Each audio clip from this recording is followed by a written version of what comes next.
Water, water everywhere. Welcome to video 3 in my StarForts series. I'm making these videos to change the way you think because almost everything you have been taught was designed to program you to stop thinking critically and accept everything you are told as truth without question. So let me start with a summary of my stories so far and add some minor details that didn't make the final cut of my previous videos, but are extremely relevant to the rest of the story. Bastion forts were not built for defence. They're usually surrounded by a reservoir in the form of a moat. Often a small one has a larger one close by. The larger ones have a central open space surrounded by large buildings which often have bell towers and sometimes a clock face. They usually have at least one windmill positioned on a bastion. The walls are thick and high. They are associated with larger people. At this point, I'm in a dilemma as to what I want to tell you and what I need to tell you. You see, what I want to tell you has ramifications on every aspect of the world and our lives as you understand them. But what I need to do is let you see it taken apart stone by stone, and so this is what I will have to do. For those of you that haven't seen the truth that is as plain as the nose on your face, once you see it, you can't unsee it. So back to my stories, and I'm going to show you the lies that are right outside my front door and move on to the wider community. Well, let's see how far I can go in this video. Follow me through the looking glass into the Wonderland, or should that be Disneyland? That is the world around us today. The first thing I notice is that there are no terraced houses in front of our terrace. It's a similar occurrence 10 rows of terraces away. They have nothing in front of them either. I noticed is that the viaduct at the end of our road has an offset arch. That is to say, it's in line with our street, but not the rest of the arches or any other surrounding features. And guess what? It's exactly the same 10 rows of terraces away too. Now this is an oversight on the part of the people that seek to keep the truth from us. And yes, I do believe they exist, and it's not just a crazy theory. But let me show you more. There are 2 further arches further along the viaduct towards the station that were offset in a similar manner, and this is, I feel, a clue to the ones at the end of our road and its pair at the other end of the 10 terraces. This pair of offset arches were over the Bridgewater Canal, which had split in 2 at that point. The maps clearly show that they had split between Waterloo Bridge and the viaduct. These maps also clearly show the roads that are in between the 10 rows of terraces, but not the houses.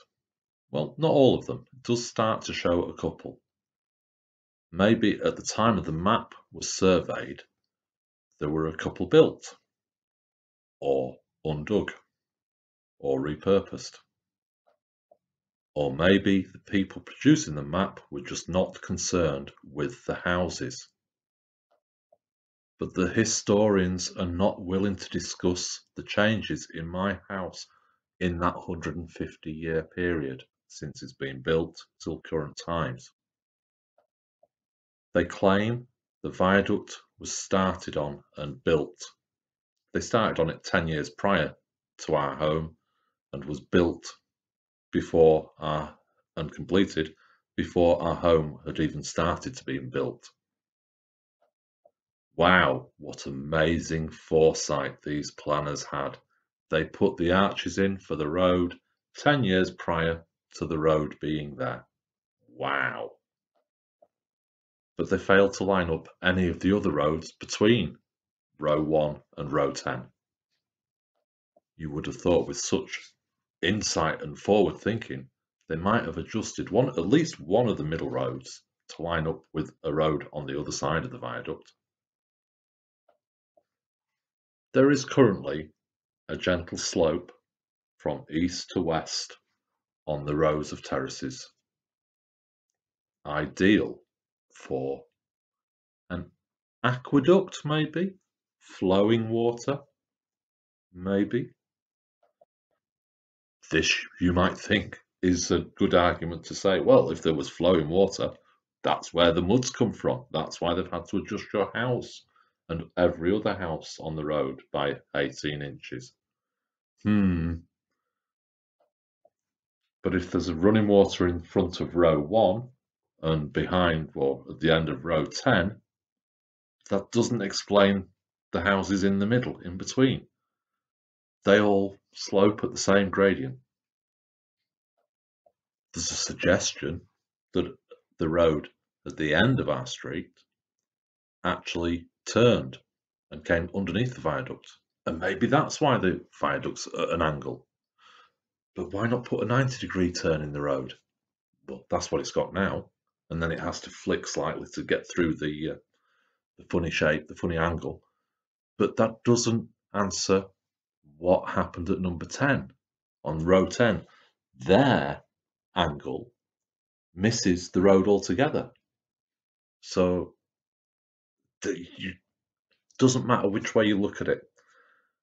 Whatever you say, whatever you try and prove, it's disproved by the evidence of the changes in my home. And like Sherlock Holmes might have said, when you have eliminated the impossible, whatever remains, however improbable, must be the truth. Whilst digging a little deeper into finding more evidence of what could have actually happened, I did come across a map that shows a pool or a reservoir outside the houses on the 10th row. This then would support my idea of an aqueduct under the viaduct feeding into those reservoirs at that point. But there's no reservoir outside my house. There's a nice patch of land where you could possibly have a reservoir, but nothing there, no maps showing, nothing. Then there is the facts about maps. They might not be all that you think they are. Generally, they are commissioned by someone for a reason that you might not be aware of. Sometimes, like on Google Street View, some roads are not included because they are outside the remit or not accessible because they are classed as private. This might be the case on the map that we're looking at where the buildings aren't shown. They could simply just be outside the remit of the surveyor, or they might have been not given permission to mark them on the map by the owner.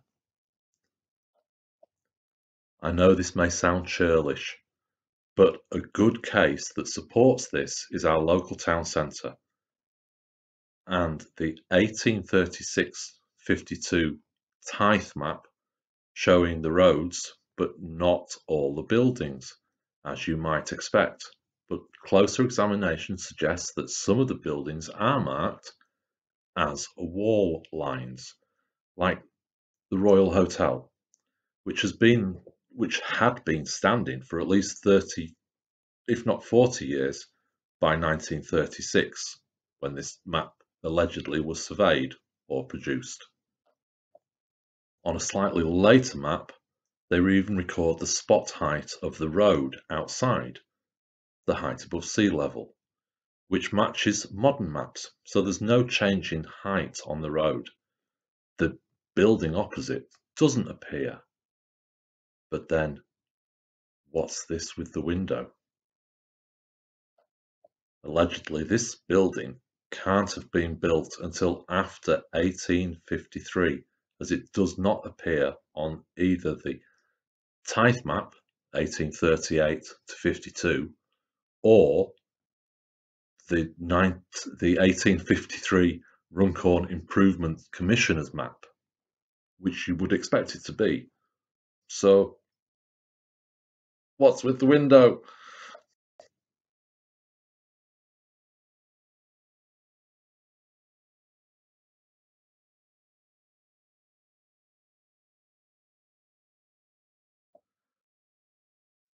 And what about the viaduct? If the aqueducts I have alluded to were not there in 1836 to 1852, or even as late as 1874, as the map suggests, then why did they build the angled arches? The 1874 map suggests a road in the position at the end of our road, but fails to explain the second arch at the other end near the reservoirs. And where was the road going to anyway? There was nothing there, allegedly. Which came first? The viaduct, the road, the aqueduct? And the road near the second arch misses the angled arch altogether, so why put in the angled arch in at all? You see, whatever argument you try to explain for one arch, it destroys the evidence of the other arch.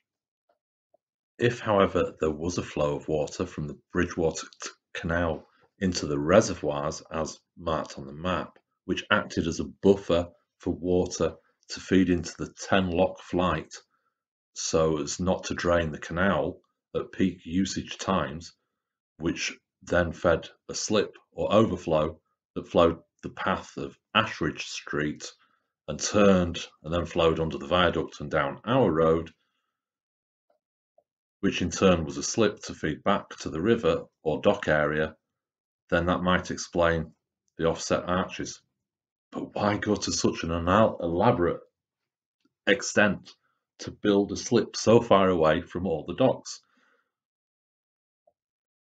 It's clear the port at Runcorn was very, very busy, and there were two canals feeding from the Bridgewater Canal into the dock area. Who's to say there wasn't three or even four sometime in the past? But this does put a drain on the water, on the canal, literally, using the locks up and down at peak times. And with Runcorn being such an industrial area, there might have been cause to use another system to take goods down to the docks, which brings us nicely to the metal section of the viaduct, which to me seems like it goes over a railway line. This is the only time I kind of remember recalling these types of metal bridges that arch that connect viaducts. They're going over a railway line to allow more space and height. But then where's the railway? And where did it cross the canal? Oh, and it gets just so more complicated. Oh, it doesn't bear thinking about. Whatever way you look at this, there is information missing. History is missing, and it's being destroyed. They don't want us to find out. They don't think we have the right to know, and they remove everything, the physical evidence, the paperwork, anything. It will eventually get removed. Maps are man-made drawings. Drawings can be altered more easily than photos, and they can be fairly easily altered. My father once painted a picture of his local pub, but moved the wall at the front of the painting because it spoilt the view of his pub, which this happens all the time with artists, with paintings, with drawings. It's called artistic license. I say it happens with maps too. Maps, plans, drawings and photographs are all often used to show people what something might look like in the future if plans are carried out rather than what it currently looks like now. This is what I say. Maps are not always as reliable as you might think. Without knowing the remit of the map makers or the surveyors, you cannot assume the accuracy of a map. So, for the time being, I'm going to skip further arguments and drop in another idea here.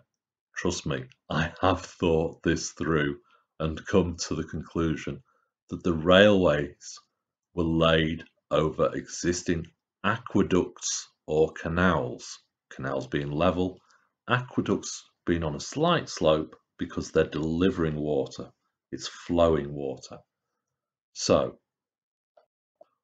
what I'm saying is the railway line that currently runs from Runcorn to Lime Street in Liverpool was in fact an aqueduct delivering water to the heart of Liverpool, crossing the River Mersey between Runcorn and Widnes over the viaduct that is now used for trains. What I also believe is that it was built long before they said it was, although they may have had to repair it in places, but I believe the date they give of the build is simply the date they repaired it and reappropriated it for its current use. Has the penny dropped? And where are the StarForts? It appears that I'm out of time on this video, but keep questioning everything and watch my next video where I promise I will open your eyes and show you not one or two forts, but, well, let's just say I found a few, and I can tell you how to find one probably within 15 or 30 miles of your home, if not closer. And honestly, I do think, realistically, you would find a Starfort, Bastion Fort, Citadel, or industrial area, that, as I like to call them. I think you will find one within 5 miles. I don't think you have to go very far at all. Obviously, this I'm stating as the case in England, but it's the same and possibly true for many areas of the world. See you soon.